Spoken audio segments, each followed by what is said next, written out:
GMs are almost here. We have 2 weeks before my favorite content in Destiny 2 is back on April 11th. I'm hoping for some really challenging, really sweaty, but also really rewarding content. And here's the build I am most excited about taking in. Starting off with the armor exotic, Gyra Falcon. The perk is See Me, Feel Me. Your void weapons gain volatile rounds after you emerge from being invisible. When you are invisible and defeat a combatant while using a finisher, all your weapons gain bonus damage.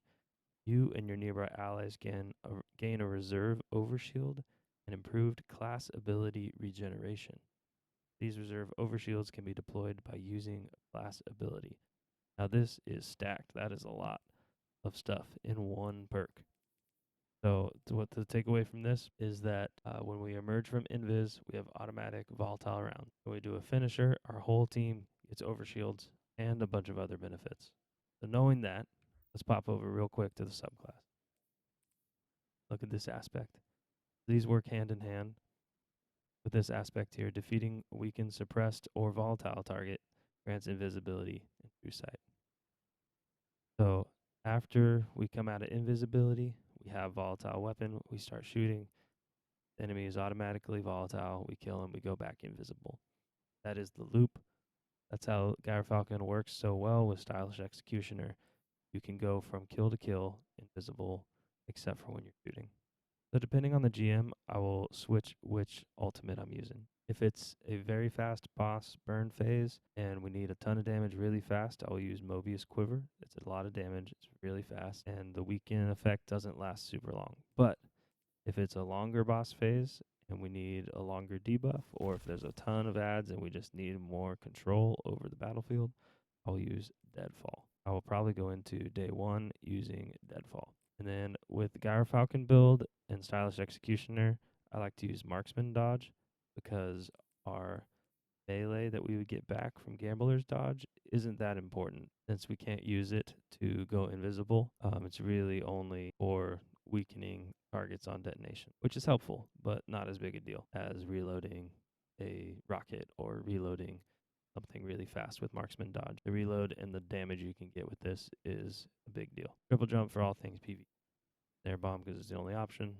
Vortex grenade is the best void grenade. Then I'm also using vanishing step, so every time dodge, go invisible, you can start your loop with this. In GMs, you're not always going to be able to keep the loop going with getting a kill and going back invisible. Not always going to work 100% of the time, so this helps in those kind of oh crap moments where you need to go invisible, but there's no little ads around to kill really fast, or you're somehow ran out of volatile rounds or something like that. You can still go invisible and get to safety or revive a teammate. And for the fragments, Echo of Domineering. After suppressing a target, you gain greatly increased mobility for a short duration, and your equipped weapon is reloaded from reserves. Defeating suppressed targets creates a void breach. So what I really like about this one is the increased mobility for a short duration after suppressing. So then I can run 73 mobility and not really worry that that's too low or anything, because I'll have this up a lot of time. And then plus 10 discipline is really big, and the void breaches are really big. This thing has a lot of positives. Echo of Starvation. This is going to be huge this season because of how many orbs there are out there, and this will keep us alive, keeping that devour up. Echo Persistence, you can keep your invisibility and devour going longer, and if you happen to have somebody giving you overshields from like a Void Titan or things like that, you can also keep those going longer. I don't really mind the minus 10 mobility because of Echo of Domineering. Gives us that increased mobility back. I think it is plus 30. So when this is up, I have 100 mobility anyway. And then finally on Echo of Dilation, this is really just for the stats, the mobility, and intelligence. The crouch is nice, but it doesn't really matter in PvP. Next, I'll run through the mods. Heavy Ammo Finder, Special Ammo Finder, Void Siphon for orbs, Void Loaders, or if I need other type of weapon, I'll switch the loaders. Bolstering Detonation, Void Resistance, or really whatever resistance the threat is, we'll switch that. Charged Up, to increase the armor charges you can carry, and this makes your weapon surges last longer because you just have one more armor charge. That's another 15 seconds of armor charge. And then void reserves, or if it's particularly heavy on a certain damage type or threat, I will use another resistance. 2 weapon surges to get 17% more damage for your void weapons. You have an armor charge, and with charged up and stacks on stacks and time dilation, you should have a lot of armor charges going.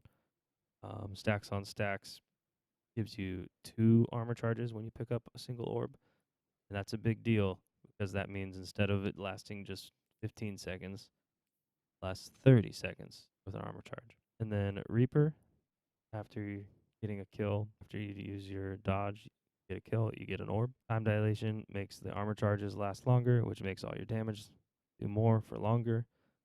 And then special finisher to just keep creating special ammo. All right, let's talk weapons. This is a really important part of these builds, and the decision making that goes into which weapons to run is really a team decision. So depending on the champions will determine what weapons you run. And I like my favorite GMs have Overload because Lemon Arc, run that. And this thing is great. It'll take out full room, be always volatile coming out of invis. Just gives it some extra oomph. But if it is a GM without Overload, then I'll typically take this off and run a scout rifle. For GMs, I do like to run scouts or bows or something that can put you a little bit further back than a submachine gun. But if it's some really easy GM, then a funnel web will do awesome. But for the most part in GMs, you got to stay a little bit further back and play a little safer. That's when I like to throw on my vouchsafe. I like this one because it has rapid hit explosive payload, but really any void scout rifle will do. And then this will take care of unstoppables. Riptide also takes care of unstoppables with chill clip. So if I was going to switch to scout rifle, then I would run arbalist to take care of barriers. That way I have barrier and unstoppable taken care of. The other option that I really like this season is wave splitter.